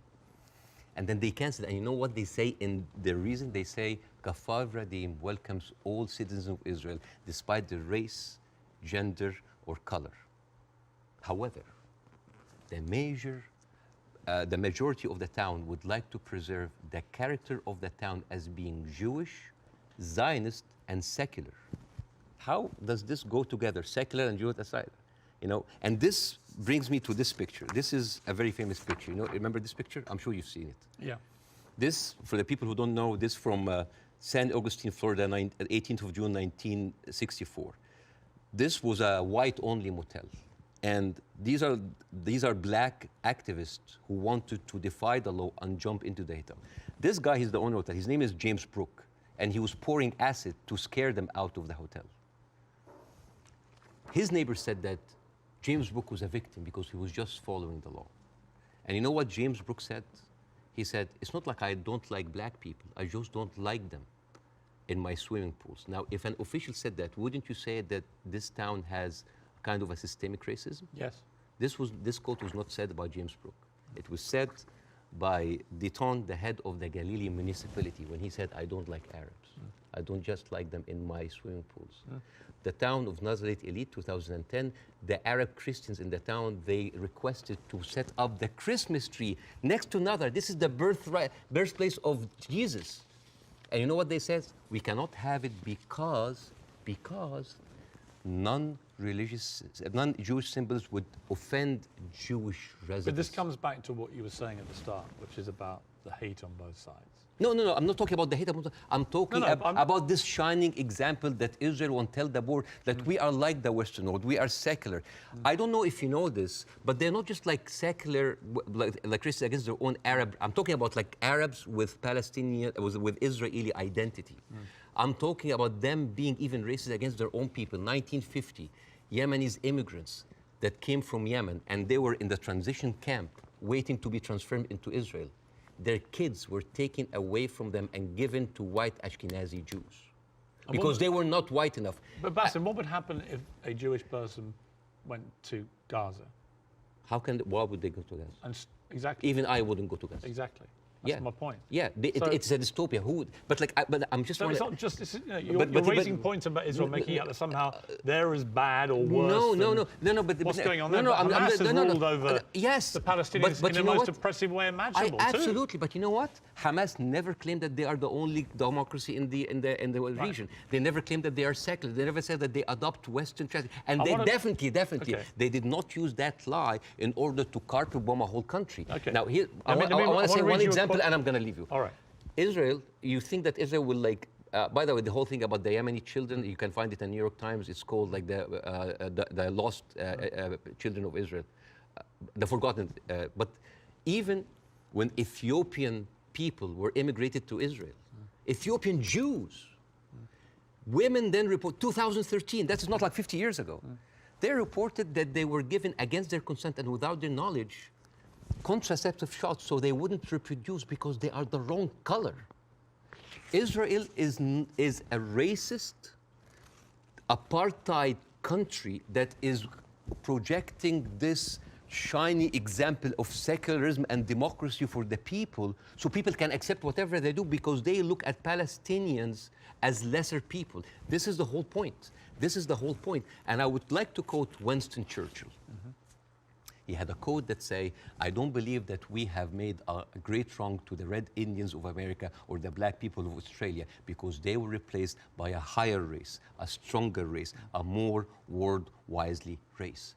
This is why Queen Rania is criticizing the West. This is why we here said, like, where are your values? Because this is the crux of the problem. It's not Hamas. It's not Palestine. It is people looking at us as lesser human beings. Bassem? I don't dispute the characterization that a lot of the Israel administration look upon Palestinians as lesser people. Otherwise, they wouldn't. They even look at the Ethiopian Jews and Yemeni Jews like less. I wouldn't dispute that. I want to quote you to end this. No, why would you end this? Don't end this. We'll be talking for 2 hours. Why not? At some point, we're having an amazing time. We can do another interview. Well, this one goes big. I think this is a neat way to end it. He said, I actually believe there is a middle ground between everybody and they can meet. I direct my criticism for the extreme of each one of them. That was you, Bassem Youssef. I agree with that. But I don't share your view there can never be peace in this region. I think there can't be with the current leadership structures in both countries or both places. But I definitely think you've got to be optimistic about peace. You just need to find people I who hope can so. forge it. I hope so. But the reason, listen,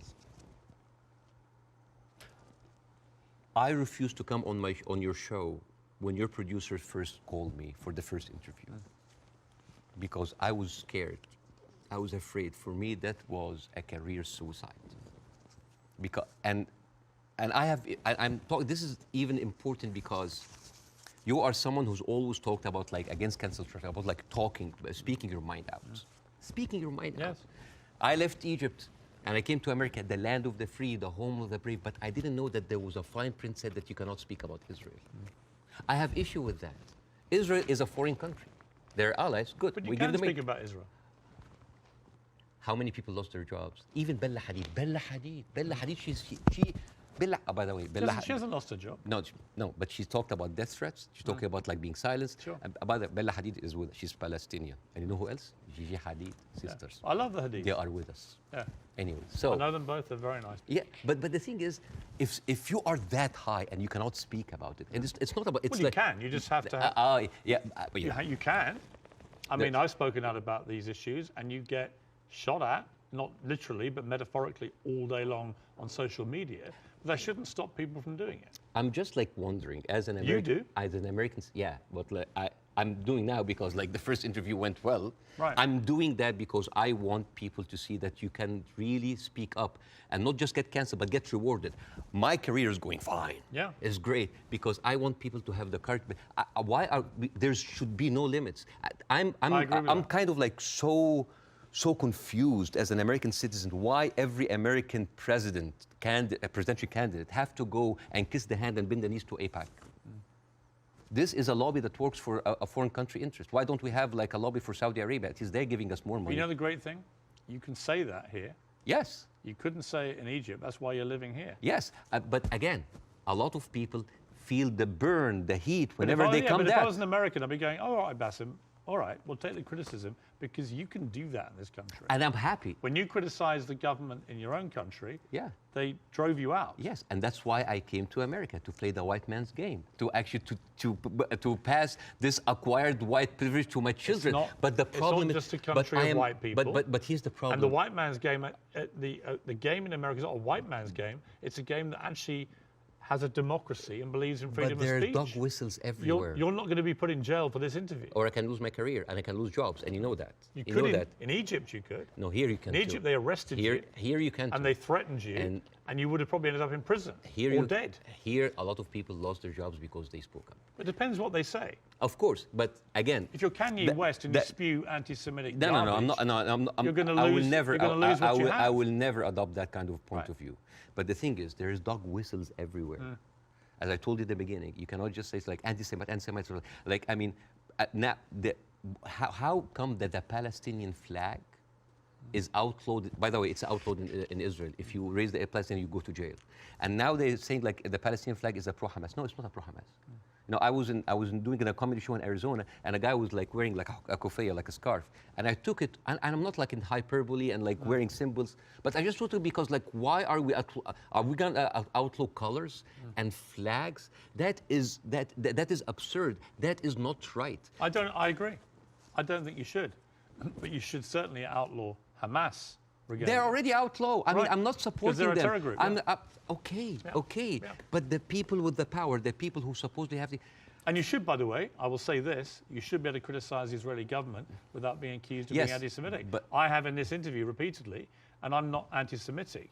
I just have a problem with all of what the Israeli government's been doing. And I have a problem with how any criticism to Israel by some circles here are considered anti-Semite. This is not fair. But a lot of the people doing it are actually anti-Semitic. Yes, but also a lot of Zionists are against Israel, that they hate the Jews. You know, We've discussed that. I want to end on a happy. But before that, I want to just like say 2 words about the media, which is, please. Sure. Mr. Zomlot, the Palestinian ambassador that you have, this guy lost 6 members of his family in an Israeli strike. And when he went on like some British news thing, he sat down and the lady told him, it's like, we are very sorry for your personal fun. I'm sure you don't condemn the killing of Israeli civilians. What? In the same moment. There's another girl like called Yara Eid. She was like on Sky News. And the girl was like crying, like, I lost 30 members of my family, 17 of them are children, I lost my best friend. And then, what did you think would happen forget about empathy. I think a lot of people... What about manners? Well, I think you have to start, I've said this repeatedly, you have to start from a place of humanity. You have to look at what happened on October the 7th and feel utterly outraged and disgusted for the loss of human life. Yeah. And you also have to feel that for what's happening in Gaza to innocent people. But and if you can't feel both for both sets of people, both sets of innocent people being killed, if you can't feel a sense of despair and horror over their deaths, you don't have any humanity. Believe me, Piers, it's not really about that. There's a deep sentiment in the Middle East, in Arabs, that the West do not look at us as equals. Well, you know what? So what I did, I went to the machines. Yeah. And I asked ChatGPT simple questions. Do Israelis deserve to be free? And you know what they tell me? Yes, Israelis deserve the right like any other people. And then I asked the same question, do Palestinians deserve to be free? And you know what they tell me? It is complex. It is a sensitive issue. Well, it's not complex. It's not sensitive. The Palestinian people should be free. Yeah, but even the machines have... Let me finish. And they should have exactly the same rights to freedom and freedom of expression and a way to lead their lives and to water and to power and to internet that Israelis have and we have here in America and we have back in my home country of the UK. And I want that for the Palestinian people. We've got to end it there. Okay. Mainly because I've worked up a hell of a hunger in 2 hours of interview, and you have brought your wife's cooking. So tell me again how I do this. Okay, so basically... Take a piece of this, you put it in the olive oil. Yes. Which is from the West Bank. Yeah, from the West Bank. And then a little bit of this. Yes. Like that? Yes, yes. This is like amazing oil coming from the olive tree. This has come from the West Bank. Since 1967, Israel have actually uprooted 800,000 olive trees, just to... That is absolutely delicious. I know. Please thank your wife for me. Thank you. Wish her all the best and her family, particularly those who are obviously in Gaza. It's been great to see you. Thank you so much. In America. Let's do it again. Let's do it again. Let's keep talking. Yes. I honestly think the way through this is people keep talking. Yes. Good to see you. Thank you so much.